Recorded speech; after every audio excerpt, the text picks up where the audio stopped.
இன்னைக்கு நம்ம இந்த சிகரெட்னால இந்த புகையிலைனால என்ன பிரச்சனை வரப்போகுதுன்னு பேசுறோம். இந்த சிகரெட் பார்த்தீங்கன்னா ஆணையும் பாதிக்குது, பெண்ணையும் பாதிக்குது.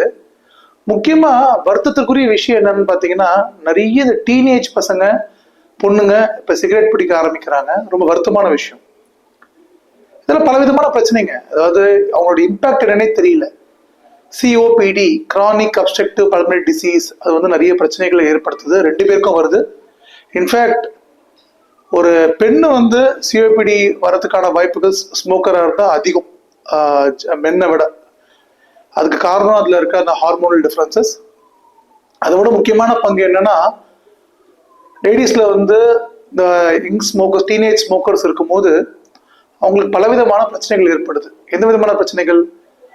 அவங்க அவங்களுக்கு குழந்தை பிறக்கிறது, ஃபர்டிலிட்டி ப்ராப்ளம்ஸ், இன்ஃபர்டிலிட்டி ப்ராப்ளம்ஸ் நிறைய வருது. அப்படியே அவங்க கன்சீவ் ஆகிட்டாங்கன்னு வச்சுக்கிங்களேன், அதில் வந்து இந்த birth wait, low birth wait babies இருக்கு, அபார்ஷன் நடக்குது, ஏன் ஸ்டில் பார்ன் பேபி அப்படியே இறந்தே பிறக்கிற மாதிரி குழந்தைகள் இருக்கு. அப்படியே அந்த குழந்தை பிறந்துச்சுன்னா அந்த குழந்தை ஊட்டச்சத்து ரொம்ப ரொம்ப குறைவா இருக்கு.